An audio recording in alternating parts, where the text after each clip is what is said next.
और गालियां खाई। हमने गांधी परिवार पर वीडियो बनाई, हमने गालियां खाई।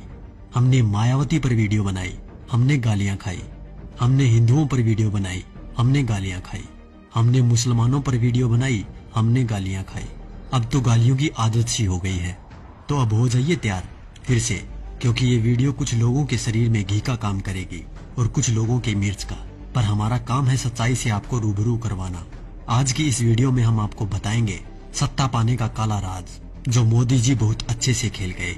आज से ठीक 7.5 साल पहले हुआ सत्ता संघर्ष, क्या याद है आपको? उस संघर्ष में भाजपा पर कब्जा जमाने के लिए आडवाणी और मोदी के बीच एक युद्ध छिड़ा था। सुलह समझौता राजनाथ सिंह ने करवाया था। नितिन गडकरी ने भी महत्वपूर्ण भूमिका अदा की थी। दरअसल हुआ क्या था 7.5 साल पहले? तो चलिए हम आपको बताते हैं कि 7.5 साल पहले झगड़ा किस बात पर था। दरअसल बात ये थी कि लाल कृष्ण आडवाणी, जो कि भाजपा के सबसे वरिष्ठतम सदस्य हैं, उन्होंने भाजपा के सामने ये शर्त रखी कि वो उन्हें प्रधानमंत्री पद का उम्मीदवार बनाए। लेकिन नरेंद्र मोदी बिगड़ गए। नरेंद्र मोदी ने सीधी धमकी दे डाली कि अगला प्रधानमंत्री पद का उम्मीदवार उन्हें ही बनाया जाए, और वो भी इसी महीने। ये सुनकर सब सकते में आ गए। खबर जैसे ही दिल्ली पहुंची, आनन फानन में भाजपा हाईकमान की मीटिंग हुई। नरेंद्र मोदी और आडवाणी दोनों के बीच सुलह करवाने का प्रयास हुआ और अंत में ये निर्णय लिया गया कि चुनाव लड़ने के लिए धन की व्यवस्था आडवाणी और मोदी में से जो भी करेगा, पार्टी उन्हें ही प्रधानमंत्री पद का उम्मीदवार बनाएगी। अपने 12 साल के गुजरात के शासन के दौरान नरेंद्र मोदी की मित्रता कुछ बड़े उद्योगपतियों के साथ थी, जबकि आडवाणी के साथ ये सुविधा नहीं थी। धन की व्यवस्था करने में नरेंद्र मोदी सफल रहे। अब उसके बाद घटनाक्रम धीरे धीरे बदलने लग गया। पूंजीपतियों ने भाजपा के सामने शर्त रख दी कि भाजपा को तभी धन उपलब्ध करवाएंगे जब नरेंद्र मोदी को प्रधानमंत्री पद का उम्मीदवार पार्टी घोषित कर दे। भाजपा को पूंजीपतियों के दबाव के आगे झुकना पड़ा और नरेंद्र मोदी को प्रधानमंत्री पद का उम्मीदवार बनाना पड़ा। आडवाणी नाराज होकर कोप भवन में बैठ गए। उसके बाद धीरे धीरे घटनाक्रम बदला।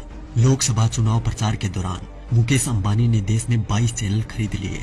इन चैनल को ये निर्देश था कि वो दिन रात मोदी का प्रचार करे, उनकी रैलियों के भाषण लाइव टेलीकास्ट करे और समस्त विपक्षी नेता यानी आज के विपक्षी नेताओं पर तंज कसने के लिए कहा गया। मायावती, अखिलेश, केजरीवाल, राहुल गांधी, सोनिया गांधी, लालू समेत तमाम नेताओं पर तंज कसने के लिए कहा गया। मीडिया ने ये काम बखूबी किया भी। तकरीबन 600 वेबसाइटों को मुकेश अंबानी ने खरीद लिया। नरेंद्र मोदी ने 400 रैलियां की थी। इन रैलियों का खर्चा अपने 67 पूंजीपति मित्रों के द्वारा उठाया गया। नरेंद्र मोदी को चुनाव प्रचार करने के लिए एक हेलीकॉप्टर दिया गया था। ये हेलीकॉप्टर चुनाव प्रसार के लिए अडानी ने दिया था। जैसे ही परिस्थितियां थोड़ी बदली, देश के प्रधानमंत्री मोदी जी बन गए। अरे मित्रों, मैं तो पीएम बन गया। पीएम बन के कैसा तन गया। ये विक्ट्री मेरी देखो, ये हिस्ट्री मेरी देखो, जैसे मॉडल मेरे गुजरात का। उसके बाद सिलसिला हुआ कर्ज उतारने का। तो सुनिए क्या क्या हुआ। अडानी को ऑस्ट्रेलिया के क्वींसलैंड शहर में खनन के लिए 600 करोड़ का कर्ज नरेंद्र मोदी ने दिलवाया। उनके पिछले 67,000 करोड़ के लोन को माफ कर दिया गया। मुकेश अंबानी को फ्री में 4G स्पेक्ट्रम दिए गए। इसके अलावा मुकेश अंबानी की कंपनी पर पिछली सरकार द्वारा लगाया गया जुर्माना माफ कर दिया गया। उनके भी कुछ कर्जों का राइट ऑफ कर दिया गया। दैनिक जागरण अखबार ने लोकसभा प्रचार के दौरान नरेंद्र मोदी का बखूबी साथ दिया था, इसलिए इस अखबार के मालिक को मोदी जी ने राज्यसभा में सांसद बना दिया। दैनिक भास्कर अखबार, जिसके मालिक वेदांता कंपनी है, उसको मोदी जी ने छत्तीसगढ़ में कोयले की खदान दिलवा दी। जी न्यूज, जिसने दिन रात नरेंद्र मोदी का प्रचार किया और आज भी कर रहा है, उसके मालिक सुभाष चंद्रा को भाजपा ने राज्यसभा सांसद बना दिया। और अब बात करें किसान और गरीब लोगों की, तो शायद उनके बारे में मुझे बोलने की जरूरत ही नहीं, क्योंकि सभी नेता कोई भी पार्टी का हो एक ही बात बोलता है, कर्ज माफ, लोगों को नौकरी और लड़कियों को सम्मान।